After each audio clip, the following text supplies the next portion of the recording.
வணக்கம் தமிழ் நெஞ்சங்களே. இது பனம்பழம் விழுற சீசனு. பனம்பழம் வந்து கீழே விழுந்து எடுக்காமல் அங்கங்கே முளைஞ்சி போகுது.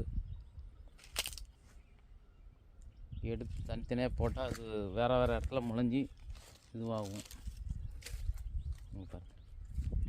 பனம்பழம் மரத்துக்கீழே ஊந்து முளைஞ்சி வேஸ்ட் ஆகுது. இது எதாவது ஒன்று முளைஞ்சால் பரவாயில்ல, இது பெருசானவொடனே ஒன்று பெருசாகிடும்.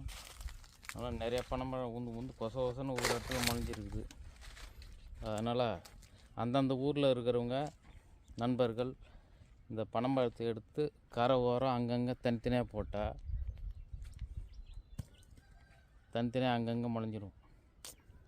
தொடர்ச்சியாக முளைஞ்ச மாதிரி இருக்கும், ஒரே இடத்துல முளையாது.